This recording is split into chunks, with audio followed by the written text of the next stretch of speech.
Deep in the mountains, where the wind whispered among the pines and the stream sang its eternal song, stood an ancient Zen monastery. Its garden was a haven of calm, where the monks meditated under the shade of trees, watching the passing of the seasons as if they were verses of an endless poem.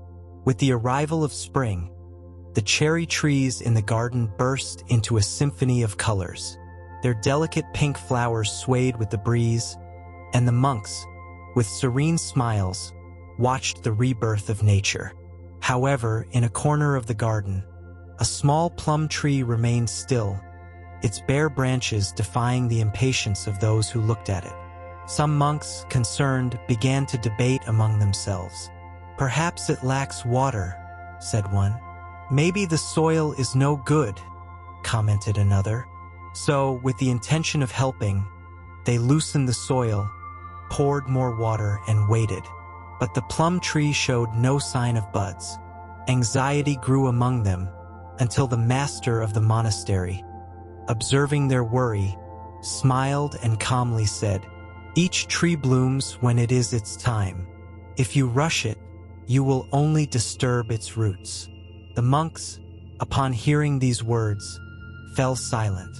They understood that, just as the wind does not hurry the clouds to move faster, nature follows its own course without haste or delay. From that day on, the monks stopped intervening in the plum tree's growth. They simply observed it with patience, allowing the sun and rain to do their work. Meanwhile, the master continued to guide them in their practice, reminding them that patience is also part of the Zen path. One of the younger monks, named Kaito, had difficulty accepting the wait. He became frustrated seeing how the other trees were already in full bloom while the plum tree remained bare. One day, he approached the master and asked, "How can I learn to be patient when my heart is troubled every time I see the plum tree without flowers?" The master, with a slight smile, led him to the edge of the stream. "Observe the water," he said. "Do you think it is in a hurry to reach the ocean?" Kaito looked at the current, which flowed gently between the rocks, without stopping or rushing. "No, master," he replied with a sigh.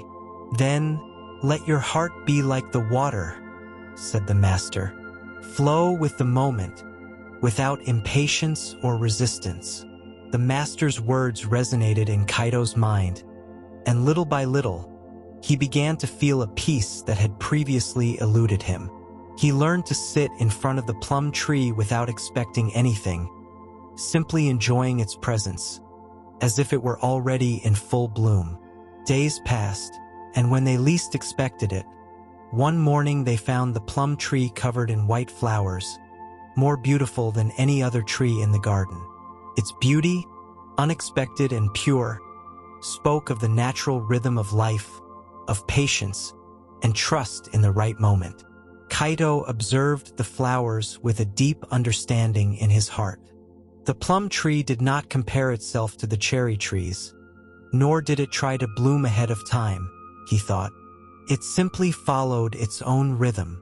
In that moment, he understood that patience is not just waiting, but trusting that everything happens when it is meant to happen. The master approached him and asked, "What do you see?" "I see the beauty of what happens in its time," Kaito answered humbly. The master nodded. "Now you know that patience is also a form of wisdom. Not everything that blooms early is more beautiful or more valuable." From that day on, Kaito applied this lesson to his life. He learned not to compare himself to others, not to rush his own growth, and to trust the natural flow of things. Over the years, Kaito continued to cultivate patience and mindfulness in all his activities. He became a respected monk, known for his serenity and his ability to accept each moment as it came. His connection with nature deepened, and every spring he waited calmly for the plum tree's bloom, remembering the lesson of his master. One day, a young apprentice arrived at the monastery, eager to learn and master Zen teachings quickly. Kaito watched him with an understanding smile and took him to the same plum tree that had once taught him about patience. "Master Kaito, how long will it take me to reach enlightenment?" the young man asked impatiently. Kaito placed his hand on the trunk of the plum tree and answered, "Enlightenment comes like the flower on this tree, not when you want it, but when the right moment arrives."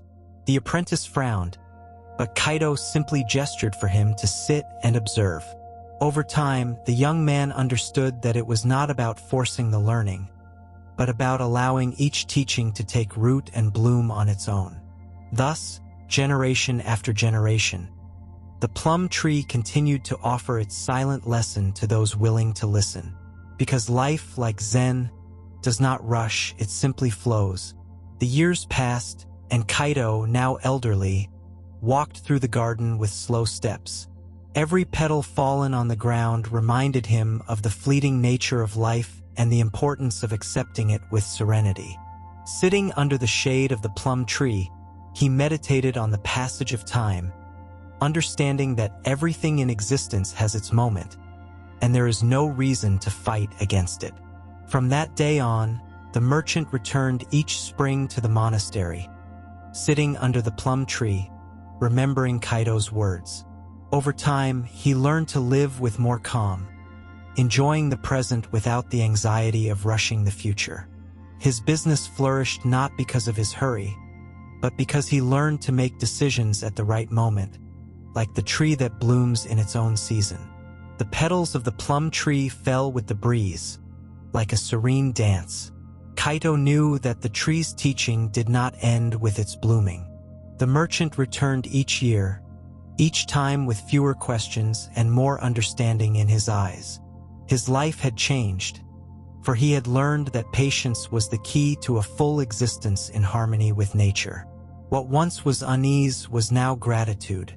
When Kaito felt his personal winter approaching, he did not fear the end. In his mind, there was no space for fear or resistance. He knew that life and death are not opposites, but complementary, like the seasons of the year that follow each other effortlessly, naturally. In his aging body, now tired from the passing years, there settled a deep calm, the result of a life dedicated to understanding the eternal flow. In his final meditation, Kaito sat beneath the blooming plum tree, a tree that had witnessed his time at the monastery through many winters and springs. The plum tree, like him, had seen the uninterrupted cycle of life, the blooming, the falling of petals, and the renewal that followed without reservation. In the echo of the wind moving the branches, Kaito realized something fundamental. Everything he had learned in his life as a monk, all the teachings, were nothing more than a reflection of the universal truth, which cannot be understood with words, only through direct experience. The silence he had practiced throughout the years, initially a challenge, then a refuge, and finally a way of life, was now his final teaching. It was not the empty silence of a purposeless mind, but a silence filled with presence.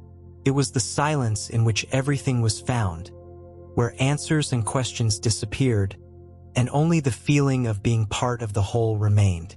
In that moment, Kaito understood that, just as the plum tree bloomed effortlessly and then allowed its flowers to fall to make way for new leaves, his life, his body, his soul would follow the same cycle.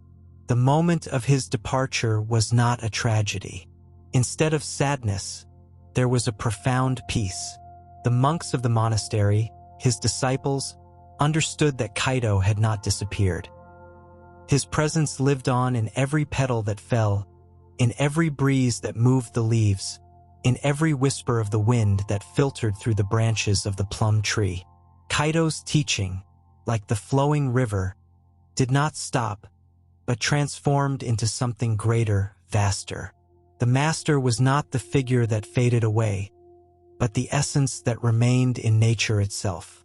Kaito's silence, his final meditation, became the greatest lesson of all. That there is no separation between oneself and the universe, between life and death, between the beginning and the end. Everything is one, and everything becomes something greater, more transcendental. The cycle of life continues, without hurry, without pause, in perfect harmony. In that moment, the monks understood that, just like the tree under which Kaito had departed, they too would bloom and fall in their time. But the echo of his teachings would live on in every breath of the wind, in every flower that was born, in every leaf that fell. Kaito's life did not end with his departure, for his teaching was now in nature itself, in the unchanging rhythm of existence. And so, peace reigned in the monastery, knowing that the cycle, unshaken, would continue its course.